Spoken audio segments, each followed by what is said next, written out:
Friend, आज की video में मैं ऐसे घर से ही मिलने वाली 2 खाद के बारे में आपको बताऊंगी। वैसे बहुत सारे गार्डनर इस खाद के बारे में बताते हैं, इसके फायदे बताते हैं, लेकिन मैं आपको इसके फायदे के साथ साथ इससे होने वाले नुकसान के बारे में भी बताऊंगी और वो सही तरीका बताऊंगी जिससे आप इसे यूज करके अपने गार्डन को हरा भरा रख सकते हैं।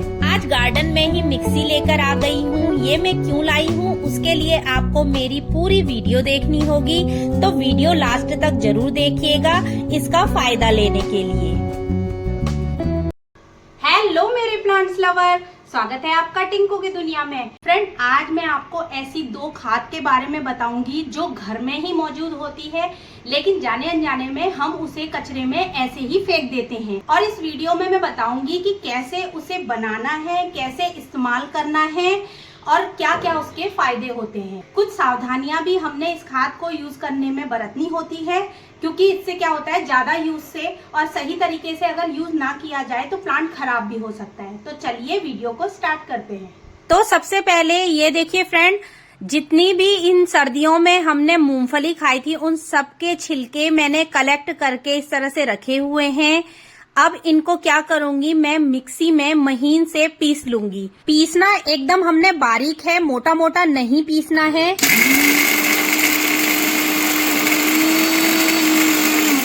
ये देखिए, इस तरह से पीसना है।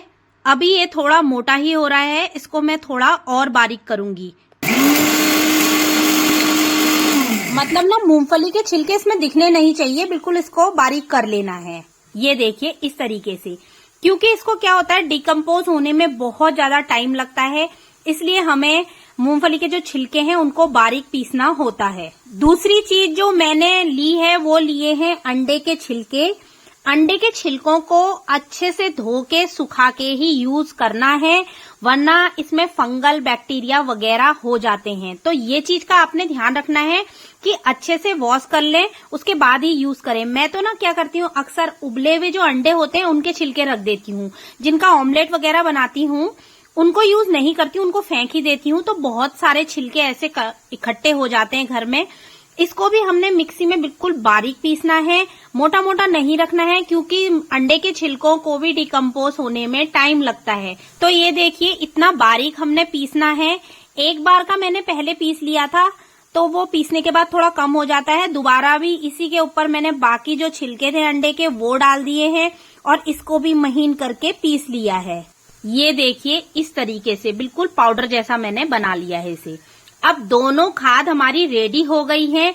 अब इन्हें यूज कैसे करना है ये मेन पॉइंट है। तो देखिए, एक ये जेट प्लांट ले आई हूं मैं यहाँ पे, और एक अपना ये डहेलिया का प्लांट ले आई हूँ।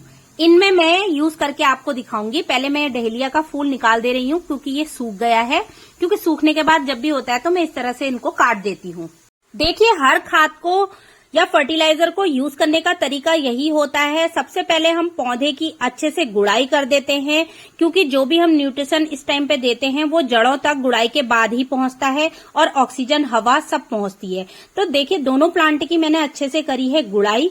उसके बाद एक में मैं डालूंगी मूंगफली के छिलके के जो मैंने फर्टिलाइजर बनाया है, खाद बनाई है, और दूसरे में मैं अंडे के छिलके का फर्टिलाइजर डालूंगी। देखिए, यहाँ पे हमने मात्रा का बहुत ज्यादा ध्यान रखना है। देखिए, जो ये वाला प्लांट है, जेट प्लांट, पॉट है मेरा 10 इंच का, तो मैंने कम से कम 2 से 2.5 चम्मच इसमें डाले हैं। धीरे धीरे करके डाला है, देखिए फैला दिया है इसमें। और अगर आपका गमला छोटा है तो 1 चम्मच डालें, बस मात्रा का ध्यान रखें इसमें। और ये देखिए, दूसरा देखिए, मेरा अडेनियम का जो पॉट है वो थोड़ा छोटा है, तो उसमें मैं सिर्फ 1 चम्मच ही डाल रही हूँ। दोनों में ही मूंगफली का जो छिलके का हमने बनाया है और अंडे के छिलके का बनाया है, इसमें मात्रा का बहुत ज्यादा हमने ध्यान रखना है कि हमें ये नहीं कि हमने पीस के रखा है या फ्री का है तो बहुत सारा इसको डाल देना है। हमने इसे हिसाब से ही डालना है। एक तरीका और बता रही हूँ इसे यूज करने का जो बिल्कुल बेस्ट है। हमने थोड़ा मिट्टी लेनी है और गोबर की खाद लेनी है। उसमें हमने मूंगफली के छिलकों को जो पीसे थे उन्हें मिला लेना है। यहाँ पे ये सेम वही काम करेगा जो कोकोपीट करता है। इसे अपनी मिट्टी में अच्छी तरह मिक्स कर लेना है। उसके बाद कोई भी फ्लावरिंग वाले प्लांट या फिर फ्रूटिंग वाले प्लांट इसमें आप लगाएंगे या रिपोर्ट करेंगे तो काफी अच्छा रिजल्ट देखने को मिलेगा। इसे मिट्टी में मिला के पौधा लगाने से पॉट में जो होगा वो ड्रेनेज काफी अच्छा होगा। जब भी आप पानी डालेंगे आसानी से पानी बाहर ड्रेनेज हो जाएगा। जड़ों में एयर एरेक्शन होगा, आसानी से जड़ों को हवा मिलती रहेगी। मिट्टी को ये काफी अच्छा बना देता है। उसके बाद जो भी इसमें पोषक तत्व होते हैं वो भी आसानी से पौधे को मिलते रहेंगे। तो इसे मिट्टी में मिलाने से एक बेस्ट सॉइल मिक्स तैयार हो जाती है। अब सबसे पहले मैं इसके फायदे आपको बता देती हूँ। देखिए, जो मूंगफली के छिलके होते हैं उनके फायदे बताती हूँ।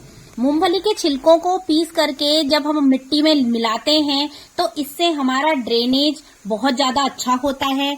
मिट्टी का जो टेक्सचर है वो भी इम्प्रूव होता है और मिट्टी में एरेक्शन, जो एयर एरेक्शन होती है वो बढ़ती है। वो इसलिए क्योंकि ये बहुत हल्का भी होता है और सेम जैसे कोकोपीट काम करता है ना, ये सेम उसी तरह से काम करता है। तो आप समझ गए होंगे कि ये कितना ज्यादा जरूरी है। मिट्टी को हल्का बनाता है, पॉट का ड्रेनेज अच्छा बनाता है और धीरे धीरे डीकम्पोज होने के कारण ये धीरे धीरे न्यूट्रिशन भी रिलीज करता है। तो ये इसके फायदे हो गए। नेक्स्ट में जो एग सेल्स हैं उनके फायदे आपको बता देती हूँ। इसके फायदे जानकर आप हैरान हो जाएंगे। सबसे पहले 90% इसमें कैल्शियम होता है जो हर प्लांट के लिए काफी ज्यादा जरूरी है। उसके बाद इसका पीएच इतना अच्छा होता है ना, कोई भी एसिडिक आपकी अगर मिट्टी है, कहीं कहीं की मिट्टी क्या होती है बहुत ज्यादा एसिडिक होती है जिसमें प्लांट अच्छे से इम्प्रूव नहीं कर पाते हैं, तो उसमें आप ये एग सेल्स को पीस के मिला दीजिए। ये आपकी मिट्टी का पीएच लेवल नेचुरल तरीके से नॉर्मल कर देगा और इसको मिलाने से ड्रेनेज भी काफी अच्छा होता है और जो मिट्टी का टेक्सचर है उसमें भी इम्प्रूवमेंट होता है। तो देखे आपने इसके कितने ज्यादा फायदे हैं। और एक मेन फायदा और मैं आपको बताती हूँ, इसे मिट्टी में मिलाने से आपके वहां पे जो कीड़े मकोड़े होंगे या फिर फंगल का अटैक वगैरह होगा ना, ये बहुत ज्यादा कम हो जाता है। वैसे इससे ना स्लग और स्नेल जो होते हैं ना, जो बरसातों में बहुत ज्यादा हो जाते हैं, वो काफी ज्यादा कंट्रोल हो जाते हैं। ये सब तो थे फायदे। अब मैं कुछ नुकसान भी इसके बता देती हूँ। अगर आपने एग सेल्स को अच्छी तरह से नहीं पीसा है तो वो सालों लगा देंगे डीकम्पोज होने में, जिसकी वजह से जो कैल्शियम है वो पौधों को तुरंत नहीं मिलेगा। तो आपने क्या करना है, बिल्कुल फाइन पाउडर बनाना है तभी इसका यूज करना है। सेकंड, आपने बहुत ज्यादा मात्रा में इसे अपने प्लांट में नहीं डालना है। जो मात्रा मैंने बताई है उसी हिसाब से डालिए, क्योंकि होगा क्या, कैल्शियम की मात्रा बढ़ जाएगी और पीएच भी बहुत ज्यादा बढ़ जाएगा, जिसकी वजह से आपका प्लांट खराब हो सकता है। नेक्स्ट, जो एग सेल्स हैं उन्हें अच्छे से वॉश कर लेना है। उसके बाद सुखा के ही उसे पीस के हमने यूज करना है, जिसकी वजह से किसी भी तरीके का कोई फंगल ना लगे, क्योंकि ये अच्छे से धुले हुए नहीं होंगे तो फंगल हो सकता है, उसमें कोई कीड़े वगैरह रख सकते हैं। तो इनको अच्छे से धुले होना भी बहुत ज्यादा जरूरी है। बस इन बातों का आपने ध्यान रखना है। नेक्स्ट, मूंगफली के जो छिलके हमने यूज करने हैं उनमें भी एक ध्यान रखना है, किसी भी तरीके से इसमें मॉइस्चर नहीं होना चाहिए, क्योंकि हम बांध के रख देते हैं तो ये गीले ना हो। अगर इनमें थोड़ा सा भी मॉइस्चर होगा और हमने इन्हें ऐसे ही पीस के यूज कर लिया तो ये फंगल का बहुत बड़ा कारण बन सकते हैं। तो इस चीज का हमने ध्यान रखना है और काफी बारीक ये पीसा होना चाहिए। अगर ये मोटा पीसा होगा तो इसको डीकम्पोज होने में बहुत ज्यादा टाइम लगता है, जिसकी वजह से इसमें मौजूद जो कार्बन होगा वो भी स्लो रिलीज होगा। तो बस इन बातों का हमने ध्यान रखना है। तो फ्रेंड, इस वीडियो में आपने देखा कि बिल्कुल जीरो बजट में एक बहुत अच्छी खाद हमें मिल गई है और इसका यूज आप अपने गार्डन में कीजिए। मैं भी करती हूँ। और एक चीज का ध्यान रखना है कि इसी पे हमें डिपेंड नहीं रहना है, इसके साथ हमने गोबर की खाद वगैरह भी यूज करनी है। तो सारे पॉइंट मैं इस वीडियो में बता चुकी हूँ। तो फ्रेंड, आपको ये वीडियो कैसी लगी ये मुझे कमेंट में जरूर बताइएगा और मेरे चैनल को सब्सक्राइब जरूर करिएगा और ये जो बेल आइकन है ना, इसे पक्का से दबाइएगा ताकि इस तरीके की हर वीडियो का नोटिफिकेशन सबसे पहले आपके पास पहुंचे। Thank you.